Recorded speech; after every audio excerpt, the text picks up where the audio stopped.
I'm gonna go ahead and go to the parts first. I like the break that this beginning section gives you, just because you're tapping so fast, you know, very often later on in the level. So yeah, like most of this pre-drop really feels free, and I think that's part of what makes things a little bit jarring as we get through the level, specifically into the wave sections. In my opinion, the first time I played the wave sections, all of them, I thought, man, this is way too difficult versus everything else. And I am pretty much right about that. But it does become muscle memory over time. And, you know, the brain catches up and picks up pretty quickly. With that being said, though, regardless of it catching up or not, just the sheer amount of time it took for my brain to even learn that to begin with, I still think is overly difficult compared to what the rest of this level is. So yeah, all of this is pretty simple.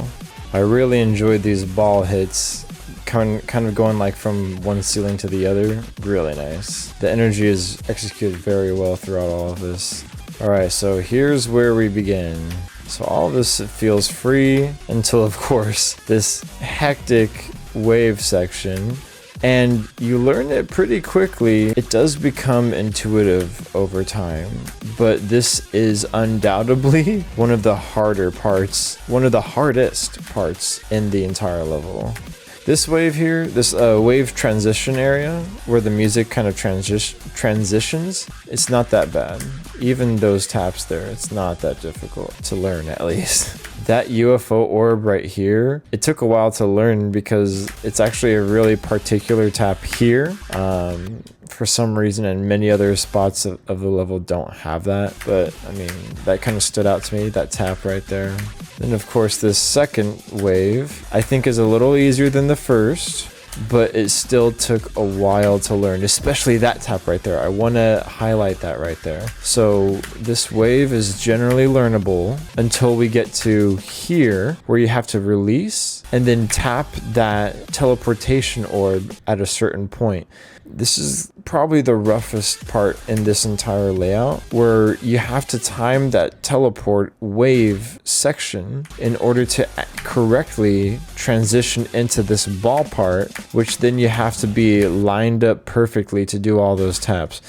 I think the way to be fixing this, because that teleport orb it ruins that ball section coming up, just because of how if you tap it here, maybe you don't even have enough time to tap. I can't even buffer it and I die there. So I think a way to fix that is that, you know, just like right at that let me go to it again, that red pad right here, if there was some kind of teleportation slash velocity adjuster, just so that it gets into this next ball part correctly, I think that's nice, especially if we're aiming towards like an insane demon, but insane demon difficulty.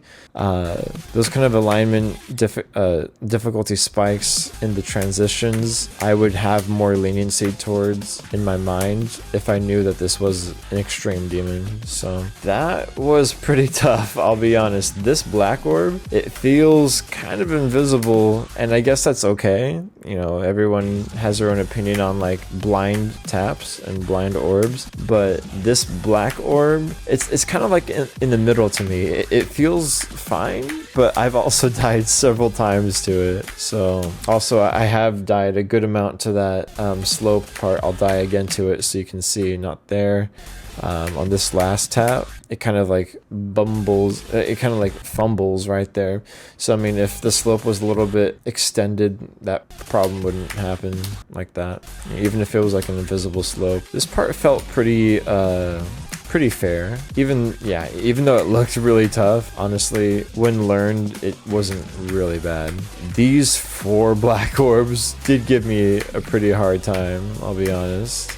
Okay, this was a section I had weird issues with, because the moment I started these 3 taps, right here where those 2 spikes are, where you had to kind of tap and go towards that yellow portal with the blue orb in it, sometimes it would just end up like that, where I tap and then many times it just dies to that upper spike.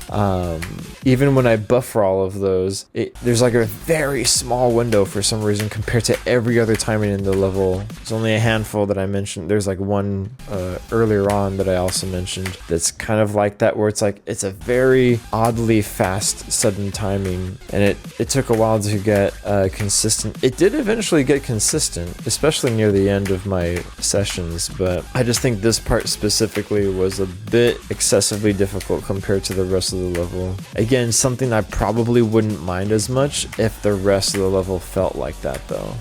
That wave did feel nice. This one felt impossible for a bit, but I did eventually get used to it. But I will say, like, the end section where the spider comes in, like, I feel like the best way to maybe fix the inconsistencies I was getting was if maybe there would be like D-pads or something like right here where I'm trying to hit the ground right there on those squares. If I was able to kind of slide on those and then have the portal actually, look at that, like, if that worked, but I would be able to touch the floor, I think that would be more consistent, because I know that I can hold wherever, like I can tap wherever right there in order to transition to that spider without any issues. But again, I worked around it and it wasn't horrible. So I really like the rest of this ending, honestly. I didn't have that many issues with it, especially after learning it. Again, really enjoyed the energy that it gave. These 2 taps gave me a bit of a struggle, but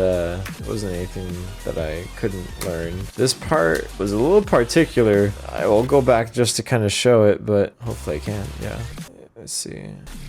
After this green orb, the combination of the green dash orb and the teleporter orb, it felt really tough to learn how that went, because if you did it too late, the cube would fall on that spike, and the window to hit that actually more correctly is smaller than you think. So again, another workaround that I was okay with. But when we're looking at the rest of the levels gameplay difficulty mixed with how it's been told that this is aimed to be an insane demon, those kind of things just needed to be tweaked. This part was very interesting. I did enjoy it a lot. Very forgiving wave at the end there.